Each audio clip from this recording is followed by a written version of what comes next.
السلام عليكم ورحمة الله. إن شاء الله النهاردة عندنا أفكار حلوة جدا من إعادة تدوير الورق القديم. يلا بينا نشوف هنعمل إيه مع بعض.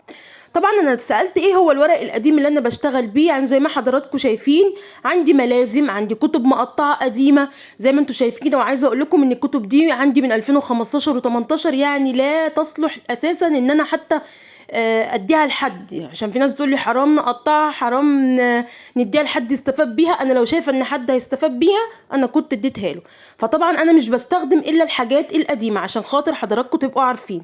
انا هنا جبت الورق زي ما انتم شايفين، او ده كتاب انا خدته، قطعت الورق بتاعه وطبقت الورقه بالطول 2، وابتديت ان انا اقطعها بالمسطره ولفتها بعود خشب وادتني الاعواد اللي انا عملتها دي.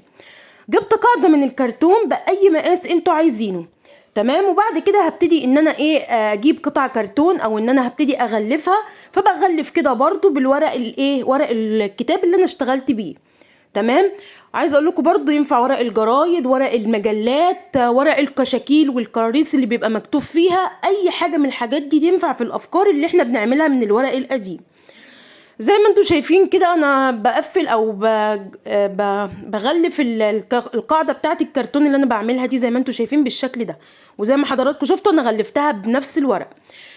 والقاعده كمان انا بعمل ايه. طبعا زي ما انتم هنجهز برضو مجموعه من الاعواد الورق اللي احنا لفيناها مع بعض، مجموعه كده شويه كويسين. الفكره اللي هعملها معاكم دي حلوه جدا وبرضو مفيده جدا جدا ان شاء الله.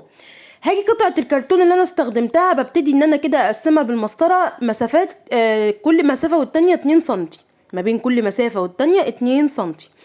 بعد كده ببتدي اعمل ايه، بجيب ان انا احط نقطة من الغيرة، ده غيرة اللي هي بتاعة الخشب موجودة عند الموان عشان انا اتسألت عليها.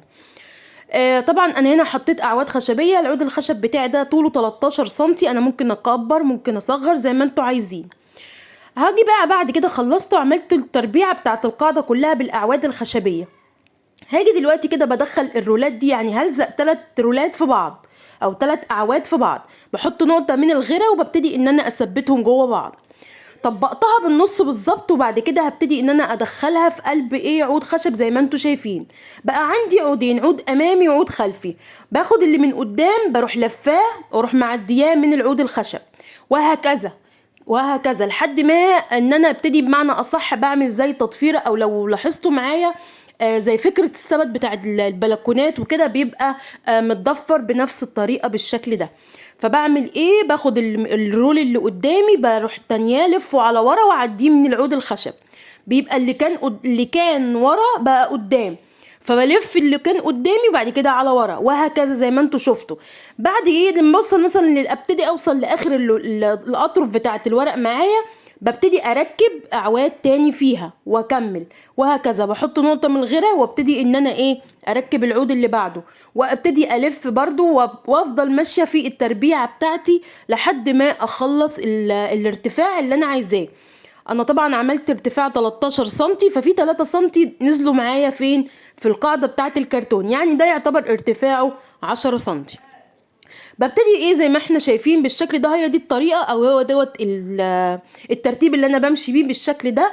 هفضل امشي بالطريقة دي لحد ما شاء الله بعمل معايا زي باسكت كده او سبت بالشكل اللي احنا شايفينه ده. ممكن اعمله مدور، ممكن اعمله مربع او مستطيل، اللي انتوا عايزينه بالشكل ده. خلصت وصلت للاخر، باجي بعد كده بحط نقطة من الغيرة على كل عود من الاعواد الخشبية. انا عملت ليه على الاعواد الخشبية عشان يبقى اساسه متين وكويس معايا. بسيبه لحد ما ينشف. بعد كده جبت 3 اعواد من الورق مسكتهم بمشبك بالشكل ده. وبعد كده هبتدي اضفر بالطريقة اللي احنا شايفينها دي عشان تديني شكل الضفيرة العادية اللي حضراتكم عارفينها بالطريقة دي. هعمل معايا بالطريقة دي برضو بقفل الاطراف بنقطة من الغيرة. هبتدي بقى دلوقتي امسك العود بتاعي او الضفيره ديت، ابتدي ان انا اتنيها بالشكل اللي انتوا شايفينه دوت. هعمل دي كيد للسبت او الباسكت اللي انا بعمله، تمام. بس هو يعتبر سبت، هو ما شاء الله حلو جدا وبسيط، ويعني ما شاء الله لو عملنا بقى حاجات من دي باحجام روعه جدا ومفيد ان شاء الله يعجبكم. بثبت الايدين، بعمل ايدين كده للثبت بتاعي، وببتدي كده دلوقتي امسكهم برضو بمشبك عندي لحد ما بالغيره. انا كله مستخدمه غيره هنا في الورق، وقلنا ان الغيره بتدينا نتيجه كويسه.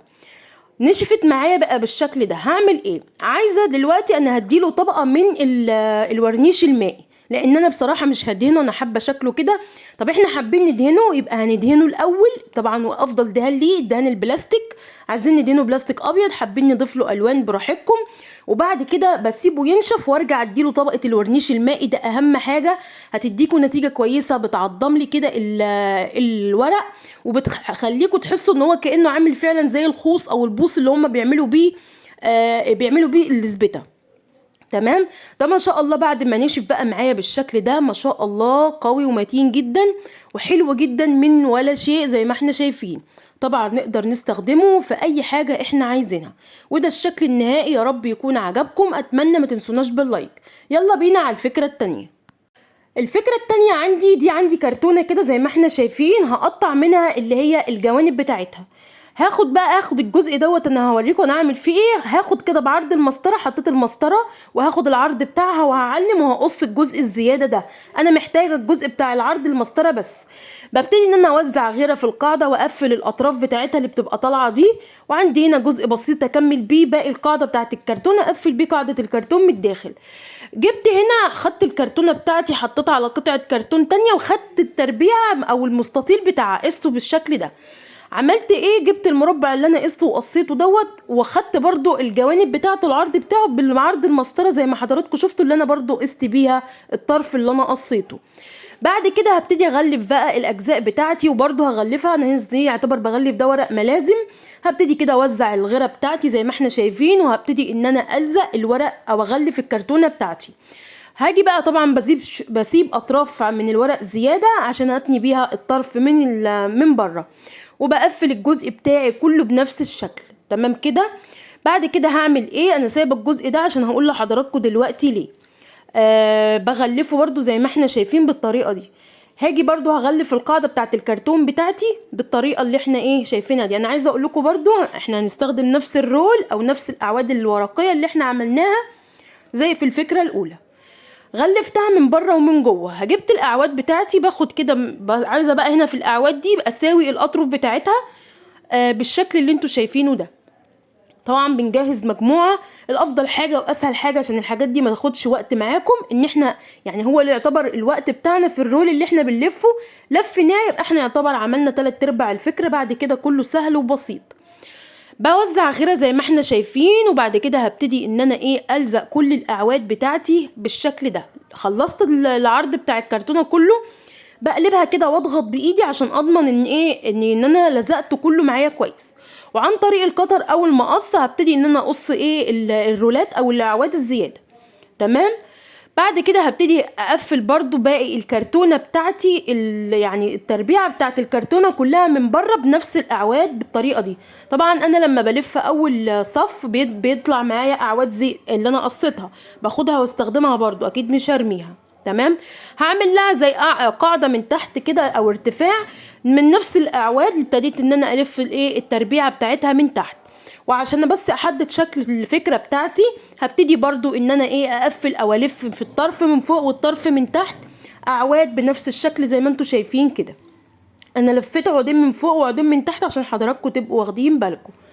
هاجي بقى بعد كده اجيب القطعه او اللي احنا المقاس اللي خدناه وجهزناه، هبتدي اعمله زي شباك كده زي ما هتشوفوا. ببتدي اقسمه زي ما انتوا هتشوفوا بالشكل ده عكس بعضه كده عشان يديني شكل الشباك. وبرضو بستخدم الاعواد وعن طريق الغيره بلزقها، ويفضل عشان تلزق معاكم الحاجات دي سريعا بستخدم الغيره تكون تقيله. يعني انا مش عايزه غيره ان احنا نخففها بميه تبقى خفيفه قوي، لا هتتعبكم جدا وهتبوظ لكم الدنيا. فهي يا دوبك بتبقى خفيفه، حاجه بسيطه. يعني انا لو مثلا هاخد كوبايه غيره احط عليها ربع كوبايه ميه، انا بديكم مثال يعني. تمام. وبعد كده ببتدي ان انا اوزع او اعمل التقسيمه بتاعت الشباك زي ما انتوا شفتوا. خلصت الشباك بتاعي، هبتدي بقى اثبته في الجزء اللي احنا سبناه في الكرتونه علشان يبقى سهل ليا، يبقى في الفتح وفي القفل يبقى طالع معاكم مظبوط ان شاء الله. وبلزقه برضو عن طريق الغيره وبسيبه ينشف برضو شويه. بقى معايا ما شاء الله البوكس بتاعي بالشكل ده، بسيط وسهل جدا ما فيهوش اي حاجه. طب انا حابه ان انا عايزه ادهنه زي ما قلت لكم في الفكره الاولى، بدهن دهان بلاستيك، وبعد كده ببتدي اديله طبقه من الورنيش. بس كده ما شاء الله، افكار عمليه وحلوه جدا وسهله. حابين تسيبوها على شكلها ماشي، حابين ندهنها برضو ماشي. يا رب تكون افكار النهارده عجبتكم.